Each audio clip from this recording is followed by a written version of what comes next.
সুপ্রিয় দর্শক শ্রোতা মন্ডলী, আপনারা এই মুহূর্তে আমাকে যে যেখান থেকে শুনছেন এবং পরবর্তী যে যেখান থেকে শুনবেন, আপনাদের সকলকে জানাই আমি আমার আন্তরিক অভিনন্দন এবং শুভেচ্ছা যে আপনারা আমাদেরকে দেখছেন, আমাদের কথা শুনছেন। লকডাউন শুরু 13 তারিখ। তবে আজকে সারাদিনে যেভাবে ঢাকা শহরের অলিগলি রাস্তাঘাট খালি হয়ে গিয়েছে, এটা হচ্ছে যে প্রচন্ড জনসমর্থনের কারণে। এই যে আজকে যাহারা গ্রামীণ ব্যাংকের ভিতরে আগুন জ্বালিয়ে দিয়েছেন, তাদেরকে আমি জানাই আমার স্যালুট। বাংলাদেশে গ্রামীণ ব্যাংক, গ্রামীণ মোবাইল, গ্রামীণ টেলিফোন, গ্রামীণের কোনো কিছুই থাকবে না। কোনো কুত্তার নাম যদি গ্রামীণ হয়, সেটাও বাংলাদেশের মাটিতে থাকবে না। নো গ্রামীণ, নো গ্রামীণ মানে গ্রামীণ। ডাক্তার ইউনূসের ছায়া যেখানে আছে, সেই ছায়াও ধ্বংস হয়ে যাইতে হবে, কোনো কিছুই থাকবে না। এবং আপনি একটা কথা মনে রাখেন, এই আন্দোলনই আমাদের শেষ না। যদি কোনো হত্যাকাণ্ড ঘটে, তাহলে এটা মনে রাখবেন যে রোববার থেকে বাংলাদেশের জনগণই লাগাতার হরতালের ডাক দিয়ে দিবে, এটা একদম শিওর থাকে। এবং দেখেন, আজকে থেকে অলরেডি ঢাকা সিটি খালি। ঢাকা সিটি খালি মানে কি জানেন? ঢাকা শহরের ম্যাক্সিমাম লোক বের হয়ে চলে গেছে গ্রামে গঞ্জে। তার মানে হচ্ছে তারাও জানে যে আর কাজ হবে না, ইউনূস তার গদি আর রক্ষা করতে পারবে না। কালকে দুপুরবেলা উনি জাতির উদ্দেশ্যে ভাষণ দিবেন, আর সেই ভাষণ শোনার জন্য, আরে ভাই, তাইলে সেই ভাষণ শোনার জন্য তুই অফিস আদালত বন্ধ করে দে, নাহলে দুপুরবেলা তোমার ভাষণ কে শুনবে? কেউ তো শুনবে না। এমনও হতে পারে যে হারামজাদার হয়তো পালানোর একটা ধান্দা, সে হয়তো একটা ইমোশনাল ড্রামা করতে পারে। এইদিকে চোখ রাখেন। আমি আমার আওয়ামী পরিবারের যেসব ভাই বোন যারা কালকে নামবেন, সবাই ওয়েল প্রোটেকশন নিয়ে নামেন। তার মানে আমার একটা ভাইকেও যদি কেউ ধরে, বাকিরা পালাবো না, প্রয়োজনে মইরা যাব, এই অবস্থা করে নামেন। এটা মনে রাখেন, একের বোঝা যেটা একজন যেটা বোঝা মনে করে, 10 জনের জন্য সেটা বোঝা না। তার মানে আমরা যদি 10 জন, 15 জন, 20 জন যদি বুক ফুলে দাঁড়াইয়া যায় না, এইসব সন্ত্রাসী যারা ওই যে জামাত আর বিএনপি, একটাও সামনে আসবে না। আর এনসিপি ওগুলো তো নাই, তারপরে দুই একটা কুকুর বিড়াল যদি সামনে পড়া যায়, তো এগুলারে কি করতে হবে আপনারা জানেন। ওই যে কেলানি আছে না, কেলানি, একটু কেলানি দিয়া ওগুলাকে পুলিশের হাতে দেওয়া দেয় না, কেলানি দিয়া সোজা চান্দে পাঠাই দিবেন। যেইটারে ধরবেন কেলানি, এরপরে চান্দে। ওকে, যেইখানে যেইভাবে যেই অবস্থায় সফল করেন। এবং আমি প্রশাসনকে বলবো, আমরা আন্দোলন শান্তিপূর্ণ, বাধা দিতে আসবেন না। তবে বাধা দিলে বাঁচবে লড়াই, সেই লড়াইয়ে জিততে হবে। এটি হচ্ছে আমাদের মূল কথা।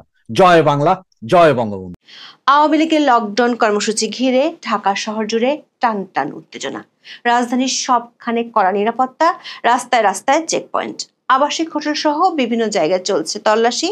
সবশেষ 13ই নভেম্বর সুপ্রিম কোর্ট এলাকায় নিরাপত্তার জন্য সেনাবাহিনী চেয়েছে আদালত। আবার বছর খানেক আগেই আওয়ামী লীগ চ্যাপ্টার ক্লোজড ঘোষণা দেওয়া সরকারের মিত্ররা আওয়ামী লীগ ঠেকানোর মহড়া দিচ্ছেন রাস্তায় রাস্তায়। সরকারের পক্ষ থেকে নগরবাসীকে দেয়া হচ্ছে আশ্বাস, তবে বিভিন্ন পদক্ষেপে দেখা যাচ্ছে দিশেহারার চিত্র।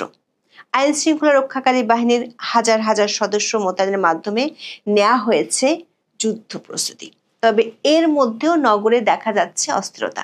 লকডাউনের একদিন আগেই ঢাকার রাস্তা ছিল অনেকটাই ফাঁকা। আওয়ামী লীগের কর্মসূচির দিনে অনলাইনে ক্লাসের সিদ্ধান্ত নিয়েছে শহরের বহু স্কুল কলেজ। বেসরকারি বিভিন্ন ইউনিভার্সিটিও একই সিদ্ধান্ত নিলেও সরকারের চাপে সরে এসেছে কয়েকটি। অনেকে নিচ্ছেন কৌশলগত অবস্থান, প্রতিষ্ঠান খোলা রাখলেও বন্ধ থাকবে বিশ্ববিদ্যালয়ের বাস। রাজধানীর অনেক কর্পোরেট প্রতিষ্ঠানও ওয়ার্ক ফ্রম হোমের সিদ্ধান্ত নিয়েছে। লকডাউন ঠেকাতে সরকারের ব্যাপক চেষ্টার মধ্যেও নগরে দেখা যাচ্ছে কর্মসূচির প্রভাব। বৃহস্পতিবার বাস্তবে লকডাউন কর্মসূচি কতটা সফল হলো বা হলো না, সে প্রশ্নকে ছাপিয়ে ইতিমধ্যে সাবেক শাসক দল সরকারিভাবে নিষিদ্ধ হলেও নিজেদের অস্তিত্ব প্রমাণ করে দিতে পেরেছে, এমনটা মনে করছেন অনেকেই। প্রশাসন এতটাই চিন্তায় পড়েছে যে তারা মানুষকে আস্থা ভরসা জোগাতে পাল্টা প্রচারে নেমেছে। আন্তর্জাতিক অপরাধ ট্রাইব্যুনালে শেখ হাসিনার বিরুদ্ধে মানবতা বিরোধী অপরাধের একটি মামলার রায়ের তারিখ ঘোষণা হতে পারে 13ই নভেম্বর। এই ঘোষণার দিনটিকে কেন্দ্র করে কার্যক্রম নিষিদ্ধ থাকা আওয়ামী লীগ ও এর সহযোগী সংগঠনগুলো 4 দিনের কর্মসূচি দিয়েছে। সবশেষ দিন মানে 13ই নভেম্বর দলটি ঢাকা লকডাউন কর্মসূচির ঘোষণা দিয়েছে। অনলাইনে প্রায় 2 সপ্তাহ ধরে কর্মসূচির পক্ষে তারা ব্যাপক প্রচার চালাচ্ছে। কয়েকদিন ধরে ঢাকা সহ দেশের বিভিন্ন জেলায় বেড়েছে ঝটিকা মিছিল। এরই মধ্যে রাজধানীর বেশ কয়েকটি স্পটে গত কয়েকদিনে ককটেল বিস্ফোরণের ঘটনা ঘটে। আগুন দেওয়া হয় কয়েকটি বাসে। ময়মনসিংহে বাসে আগুনে প্রাণ হারান একজন। এসব ঘটনার জন্য সরকার এবং তাদের মিত্ররা আওয়ামী লীগকে দায়ী করেছে।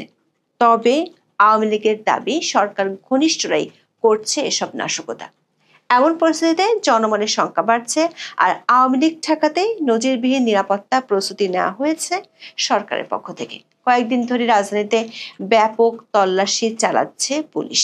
অন্তর্বর্তী সরকারের সমর্থকেরা মাত্র 15 মাস আগে নাগরিকের মোবাইল ফোন চেকের বিরুদ্ধে সোচ্চার থাকলেও এখন সবাই নীরব। সংবাদ মাধ্যমের উপস্থিতিতে অবলীলায় বিভিন্ন স্পটে মোবাইল ঘেঁটে দেখছে পুলিশ। এ কাজে অংশ নিচ্ছে সরকার সমর্থকরাও। লকডাউন সফল করতে আওয়ামী লীগের ব্যাপক প্রচার, সরকারের উৎকণ্ঠা এবং রাস্তায় যুদ্ধ প্রস্তুতিতে সারা দেশে এখন একটাই প্রশ্ন, কি হতে যাচ্ছে 13ই নভেম্বর? গত 12ই মে থেকে সরকারের নির্বাহী আদেশে আওয়ামী লীগের সব ধরনের কার্যক্রম নিষিদ্ধ আছে। তা সত্ত্বেও দলটির নেতাকর্মীরা গত কয়েক মাসে ঝটিকা মিছিল করে আসছে। এর সাথে পাল্লা দিয়ে বেড়েছে সরকারের গ্রেপ্তার কার্যক্রম। আবার গত বছরের 5ই আগস্টের পর থেকে দলটির প্রথম ও দ্বিতীয় সারির বেশিরভাগ নেতাই হয় বিদেশে, না হয় ঘরছাড়া। এমন পরিস্থিতিতে ঢাকা লকডাউন বা অচল করে দেওয়ার মতো কর্মসূচির যথার্থতা নিয়ে অনেকের মনে সন্দেহ ছিল। কিন্তু গত 10ই নভেম্বর থেকে ধীরে ধীরে আওয়ামী লীগের কর্মসূচির প্রভাব এরই মধ্যে স্পষ্ট হয়ে উঠেছে রাজধানীতে।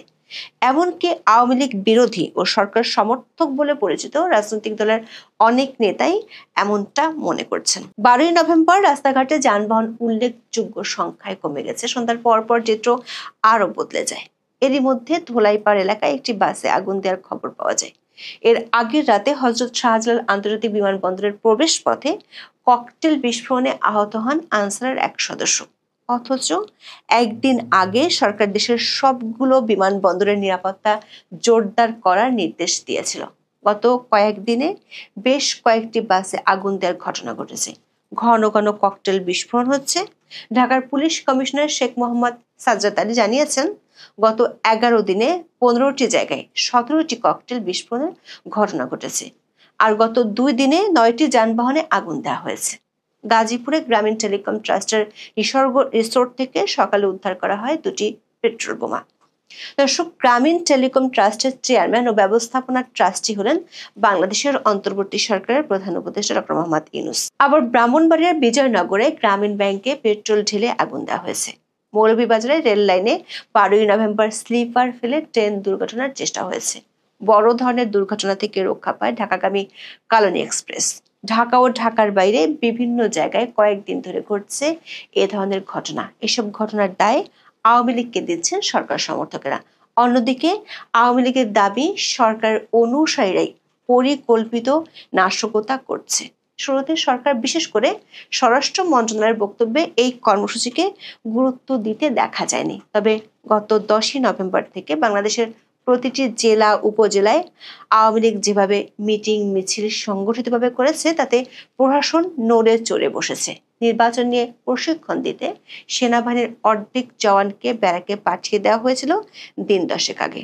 আওয়ামী লীগের কর্মসূচি মোকাবেলায় ব্যারাকে পাঠানো সেনাদেরকে ফের ময়দানে আনা হয়েছে। গত 4-5 দিন ধরে ঢাকা সহ বিভিন্ন জেলায় লাগাতার ধরপাকড় চলছে। সরকার পক্ষ থেকে নিরাপত্তার আশ্বাস দেওয়া হচ্ছে। বারবার আওয়ামী লীগের নেতাকর্মীদের বিরুদ্ধে আরো জোরদার হয়েছে দমন অভিযান। এসব অভিযানে সাধারণ মানুষও আটক হচ্ছেন বলে অভিযোগ উঠছে।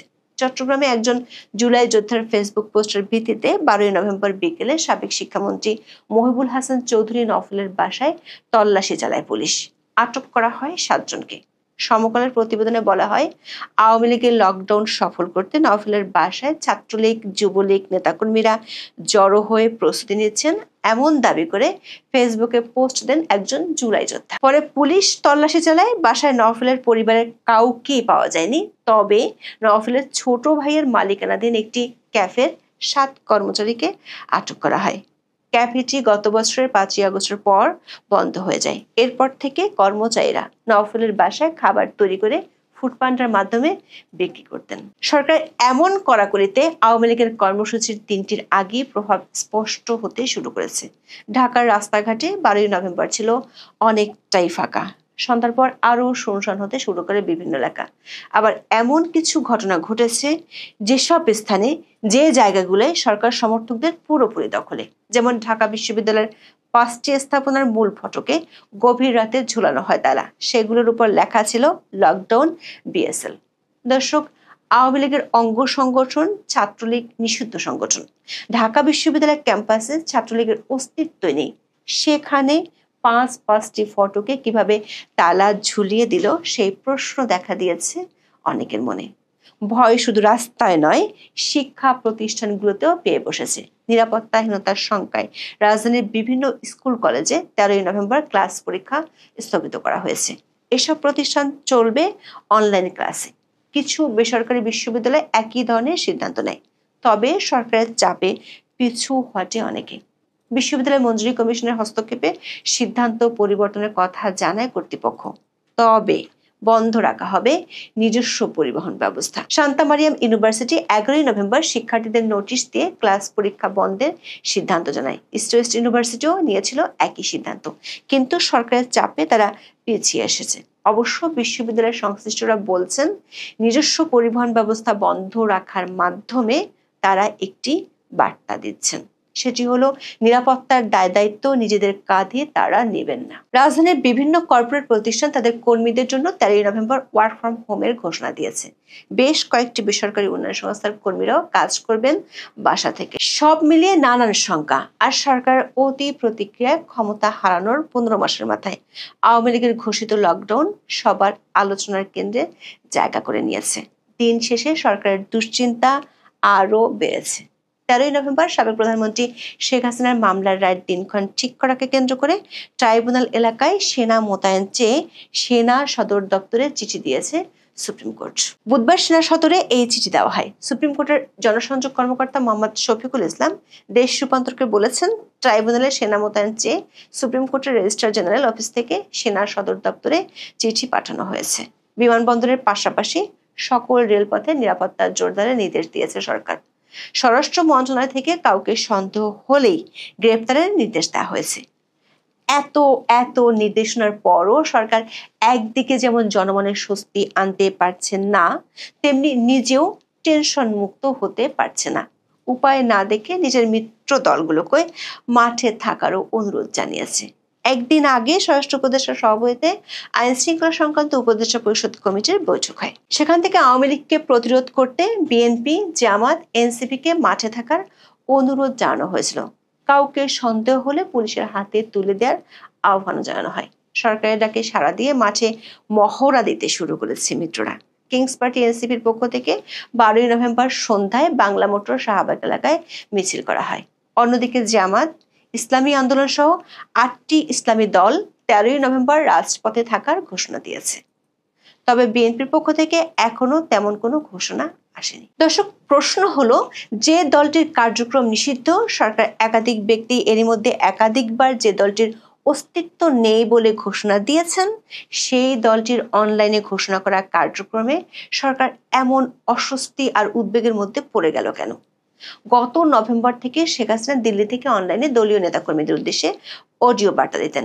তখন থেকে অধ্যাপক ইউনূস বিষয়টি নিয়ে আপত্তি জানিয়ে আসছেন। এমনকি ব্যাংককে ভারতের প্রধানমন্ত্রী নরেন্দ্র মোদীর সাথে বৈঠকে বিষয়টি অধ্যাপক ইউনূস তুলেছিলেন। গত কিছুদিন ধরে শেখ হাসিনার ইমেলে দেওয়া সাক্ষাৎকার পশ্চিমা ও ভারতীয় বেশ কিছু গণমাধ্যমে প্রকাশ হয়েছে। বিষয়টি নিয়ে সরকারের মধ্যে অস্বস্তি আরও বেড়েছে।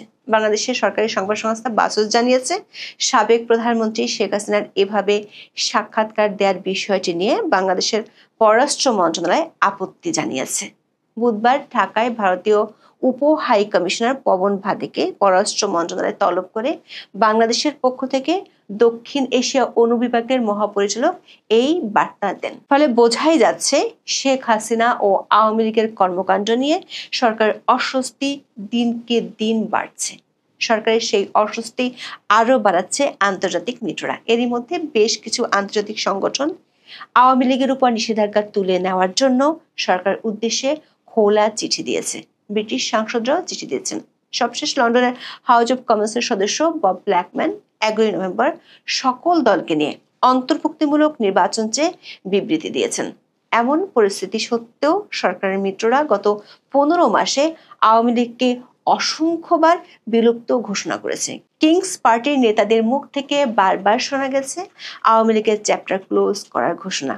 কিন্তু গত কয়েকদিনে সরকারের কর্মকাণ্ড দেখে মনে হচ্ছে আওয়ামী লীগের ঘোষণা করা কর্মসূচিকে কেন্দ্র করে আতঙ্ক ঘিরে ধরেছে সরকারকে।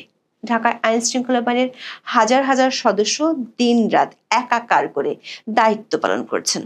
প্রথম আলোর প্রতিবেদনে বলা হয়, লকডাউন কর্মসূচি ঠেকাতে আরো কঠোর হবে সরকার। ওয়াকিবহুল মহল মনে করছে সাধারণ মানুষের মধ্যে এখন প্রশ্ন দেখা দিয়েছে, আওয়ামী লীগ তাদের গ্রহণযোগ্যতা কি পুনরুদ্ধার করে ফেলেছে? না হলে গত 16 মাসে দলটির প্রায় 50,000 নেতা কর্মীকে গ্রেপ্তার করা হয়েছে। প্রথম ও দ্বিতীয় সারির বহু নেতা ঘর ছাড়া। এমন পরিস্থিতিতে পড়া একটি দলের অনলাইনে ঘোষণা করা কর্মকাণ্ড নিয়ে সরকার এতটা ব্যতিব্যস্ত হয়ে উঠছে কেন?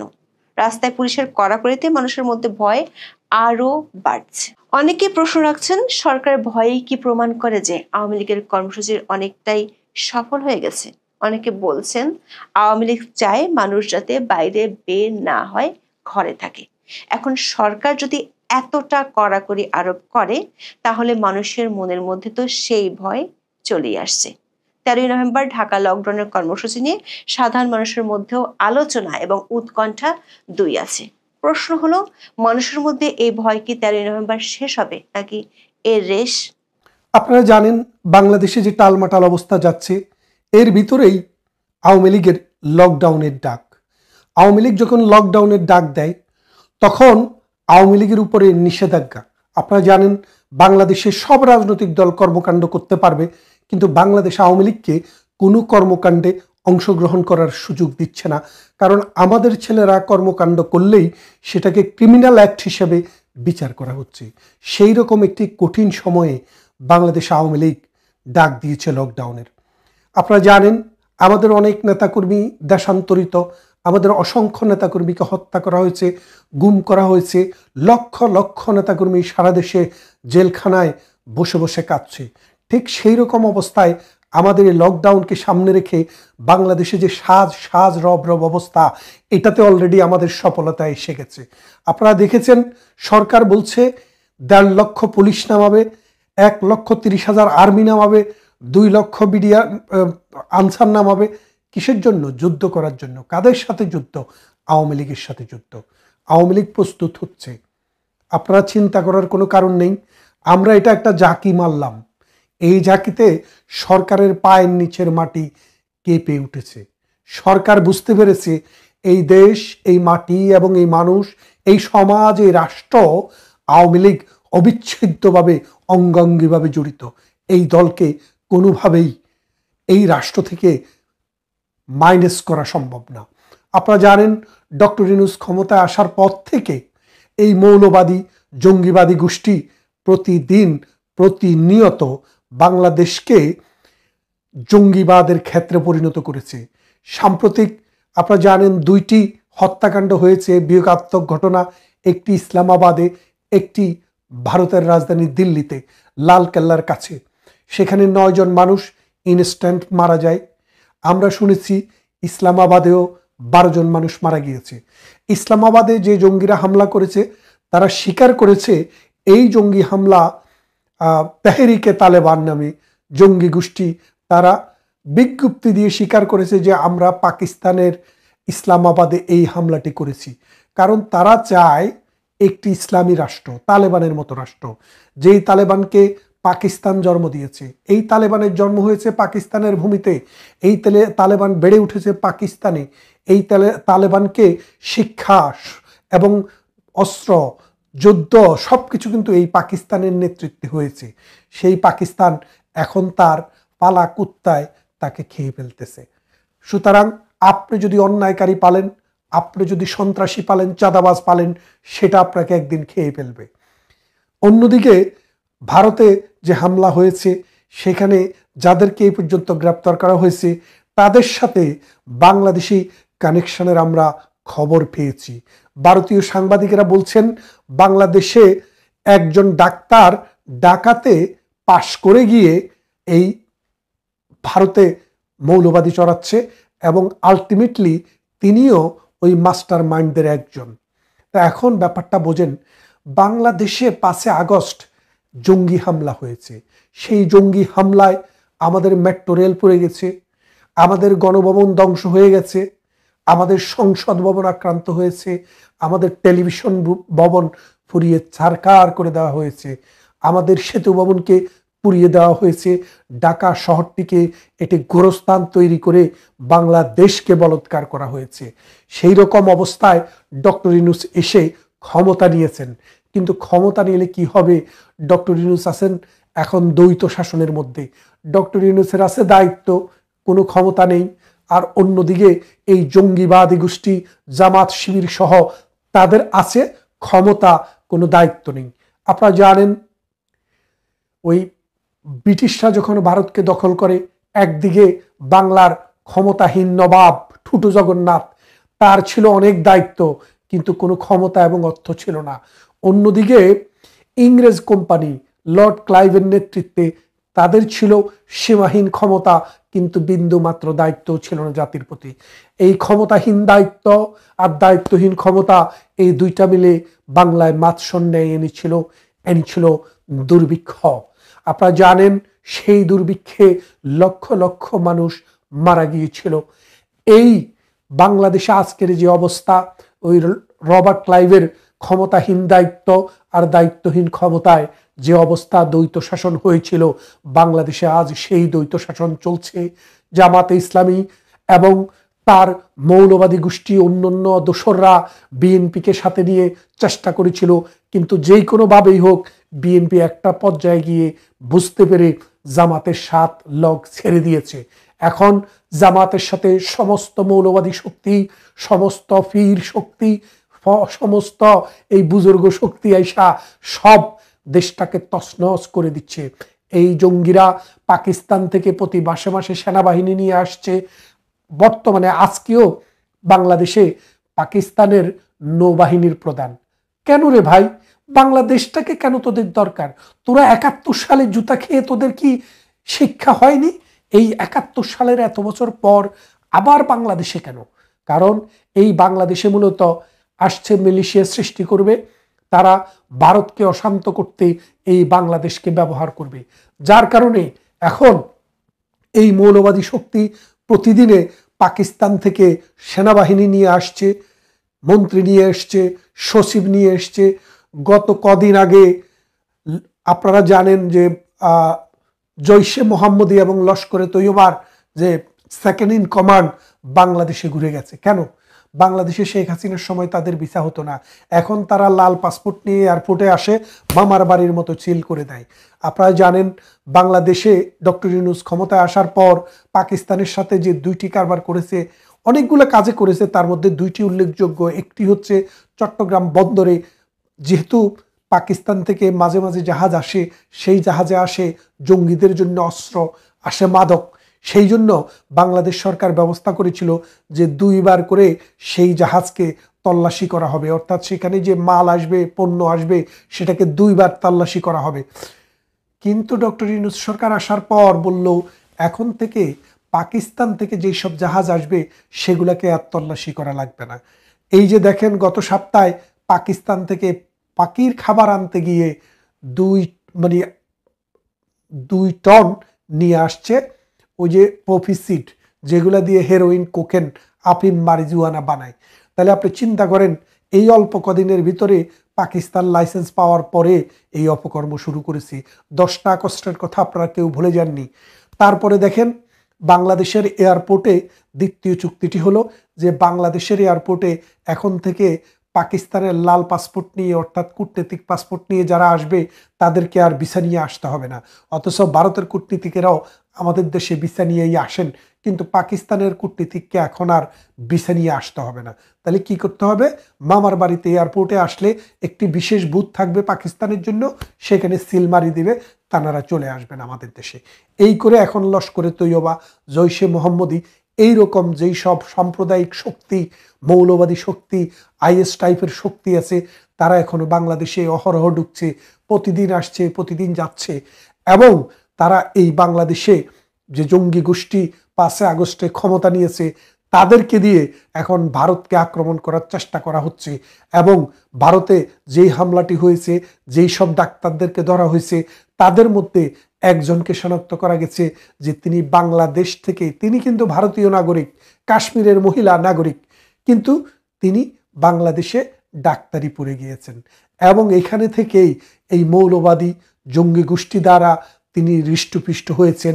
এখন নিজের দেশ ভারতে গিয়ে সেই দিল্লির লাল কেল্লার কাছে যে হামলা হলো, সেই হামলায় তাকে সাসপেক্ট করা হচ্ছে। আমরা যা বলছি, আমি যা বলছি, সেটি আমি যে তথ্য পেয়েছি বিভিন্ন সাংবাদিকের কাছ থেকে, সংবাদ বার্তা থেকে, তার ভিত্তিতে বলছি। তবে আগামী 2-1 দিনের মধ্যে ভারত রাষ্ট্রীয়ভাবে তাদের অবস্থানটি ব্যক্ত করবে এবং সত্যিকার অর্থে কী ঘটেছে সেটা আপনারা ডিটেল জানবেন। এখন ভারতের কাজ কি? ভারত কি করবে?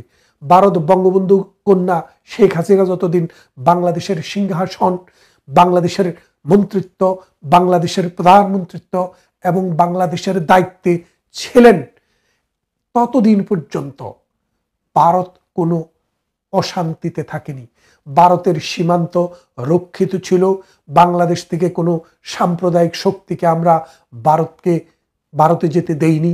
ভারতকে ধ্বংস করতে, ভারতে উচ্ছৃঙ্খলতা অথবা বিশৃঙ্খলতা করার জন্য আমরা সেই সুযোগ দেইনি।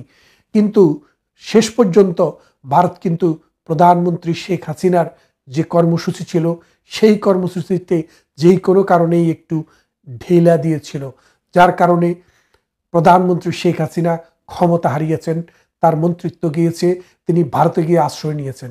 কিন্তু এখন কি হচ্ছে? এখন ভারতের 7টি স্টেটে এই জঙ্গিরা ভারতকে অশান্ত করার চেষ্টা করছে। ভারতের 10 বিলিয়ন সামরিক ব্যয় বেড়ে যাচ্ছে। কারণটা কি? প্রধানমন্ত্রী শেখ হাসিনা যখন ক্ষমতায় থাকে, ভারতের এই সীমান্ত তখন রক্ষিত থাকে, অন্তত বছরে 10 বিলিয়ন তাদের ব্যয় কম হয় ভারতীয় রুপিতে। আর এখন 10 বিলিয়ন ভারতীয় রুপি বেশি ব্যয় হবে, কেননা আমাদের সাথে one of the biggest border ভারতের, 7টি স্টেটের বর্ডার বাংলাদেশের সাথে। সুতরাং ভারতকেও ভাবতে হবে যে এই বাংলাদেশে যদি জঙ্গিবাদ সত্যিকার অর্থে জেকে বসে, তাহলে এর থেকে ভারতেরও নিষ্কৃতি নেই। তাই ভারতকেও আমরা বলবো, এই দেশে, এই সমাজে যেন এই জঙ্গিবাদ যেন জেকে বসতে না পারে, সেই জন্য বাংলাদেশ আওয়ামী লীগকে, বাংলাদেশকে এবং মুক্তিকামী, শান্তিকামী, অসাম্প্রদায়িক, প্রগতিশীল মানুষকে সহযোগিতা করতে হবে এবং আবার এই বাংলাদেশে অসাম্প্রদায়িক চেতনার, মুক্তিযুদ্ধের সপক্ষের একটি গণতান্ত্রিক সরকারকে ক্ষমতায় আসতে সহযোগিতা করতে হবে। তা না হলে এটা শুধু আওয়ামী লীগের জন্যই লস নয়, এটা ভারতের জন্য লস, যেমনটা আমি আমার বক্তৃতায় বললাম। আশা করি আপনাদেরকে আমি একটি মেসেজ দিতে সক্ষম হয়েছি যে বাংলাদেশটা এখন কিন্তু একটা জঙ্গিবাদের পুরীতে পরিণত হয়েছে। এই জঙ্গিবাদের পুরী থেকে এই দেশকে তুলতে হলে আন্তর্জাতিক শক্তিকে আমাদের সাথে সহযোগিতা করতে হবে এবং এই বাংলাদেশকে গণতান্ত্রিক পন্থায় আবার ফিরিয়ে আনতে হবে। কথা হবে অন্য কোনো